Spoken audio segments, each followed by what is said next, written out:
we're going to cook fonio, and I will have an A-list of sous chefs. I will ask Findele, Cynthia, Bill, would you be helping me with this? we are going to prepare a dish that was inspired by fonio. It's not a traditional dish because it's a hot day in New York, so we're making a salad. A fonio, kale, and mango salad with a ginger dressing. So I have water boiling here. Are you all ready? Yeah. Did you wash your hands? Yes, 3 times. Okay. You have to wash your hands. Because see, in Africa, we eat with our hands, and I'll explain you why. So here, I have water boiling. I should have water boiling. Okay, while the water is boiling, I'm going to go around and explain each one of you what you are supposed to do. We start with Bill. Your hands are clean?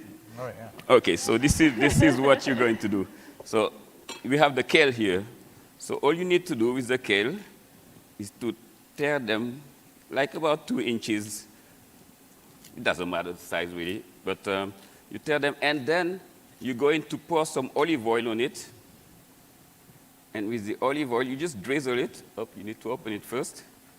Drizzle it, a little drizzle, and then you massage as you tear. You keep tearing, but you massage the leaves. It's very important, though, the massaging of the leaf. This is what is really breaking.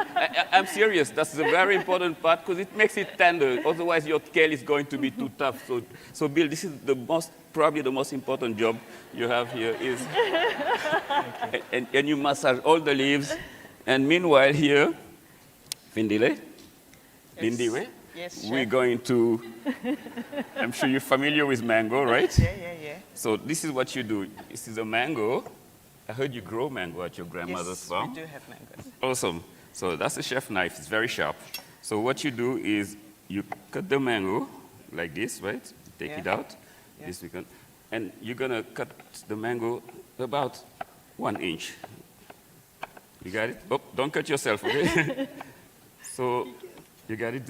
Don't rush, take your time, okay? But all you want to do is cut the mango this size, okay? Okay. But no rushing, okay? You can do that, okay, cool.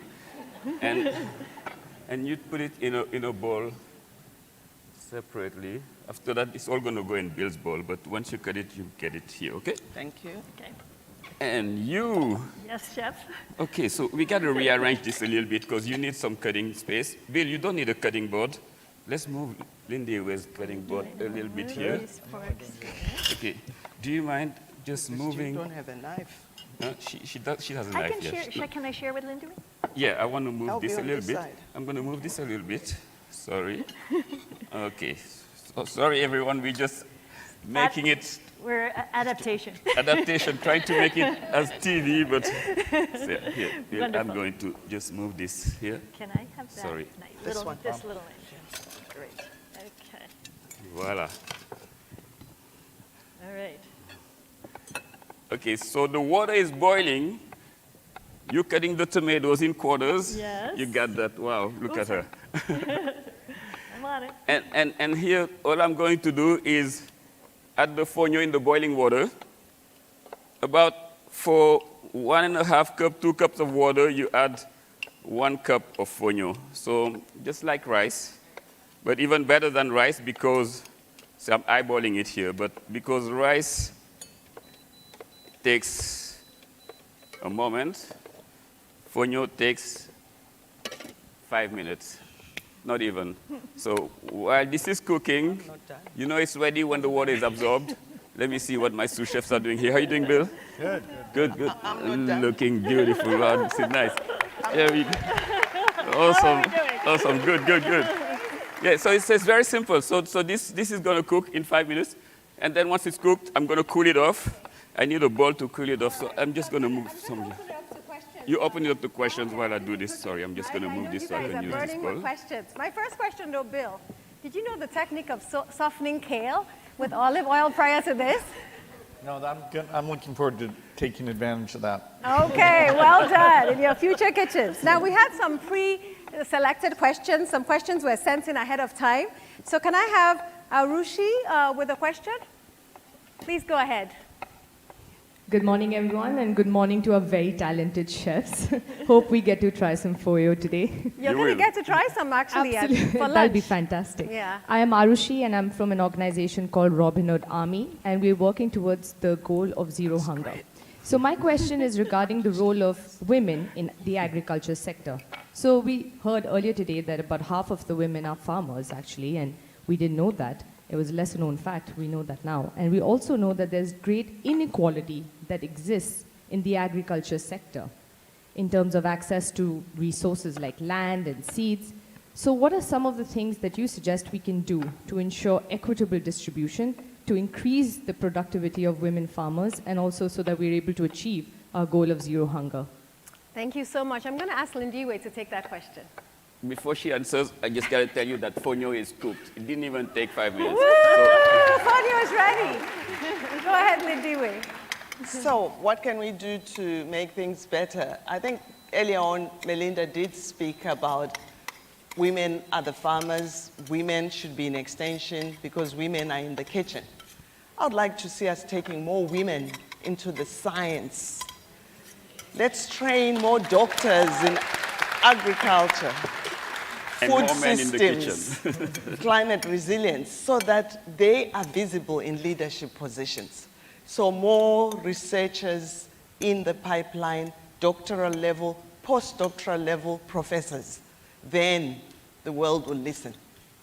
Thank you. And Thank can I you. just say, so AgNIP wants to set up that pipeline so that we can have young women go all the way up to be research scientists, modelers, and help to solve and create the innovations and solve these challenges of climate change. Thank you. And we have these two amazing role Couple more models tomatoes. already in our midst. more? Thank you. Give them another round of applause.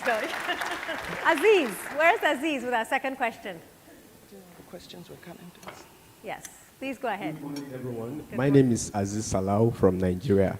I am the executive director and founder of Community Action for Food Security Initiative, where we are particularly about Go 2, Zero Hunger, and Go 13, climate change, and also 17, the collaboration that has to do with everything. So my question is on inclusion, young people inclusion. So we've had a lot of problems, and now the key solution is about inclusion, and inclusion talks about including young people in everything, because when we talk about agriculture, when we talk about the food systems, it has to do from production to consumption. So how do we have young people that are actually going to be equipped when we have to talk about production, processing, young people, value addition, young people, science, young people, inclusion? How do we, even when we talk about policy, we have a lot of policy that our leaders actually worked on, and they see young people as beneficiary. How do we get to include young people from the process of planning the policy to the process where it gets to where it's being implemented? Because as young people, we are actually very strong, we are resilient, we are willing to follow up on everything, and we are the sustainability when it comes to making things sustainable. Because as older people, they are actually going to go, but who are they going to leave it for? For young people. So how do we include young people in all these aspects of our food system, for a sustainable food system, not only in Africa, but worldwide? I love Because- Aziz's passion. Thank you so much. Get the young people involved. Chef Pierre, how do we get the young people more involved? Yeah, I think that's an excellent question, because when you think of Africa, Africa is a continent not only that has the steepest growth of population, but the largest youth population. But Africa is also the continent that has, especially that Sahel region, that's mostly affected by migration. The young people are leaving those rural areas of Africa because they have no opportunities. And the way they're living is dramatic. You may or may not even have heard of it.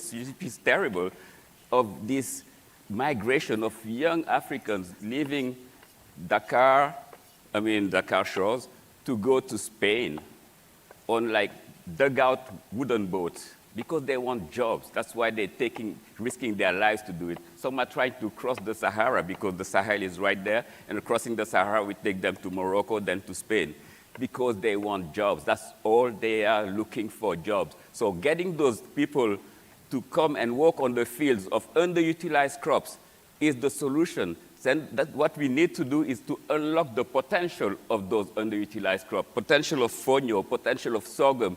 By integrating them in our food system, we will give jobs to those people, we will save the biodiversity, and we will restore the soil because those crops are resilient. So this is the one solution to this challenge, this question. So Chef Pierre, I think we are ready for the salad and they're ready to I taste think it. we So are. please, They can you merge did a everything great together? job. If you want to. Just to add one thing to the youth one is that basically we need financing, we need tech, we need to definitely accelerate the scaling of our youth businesses, and we need more collaboration across countries and continents.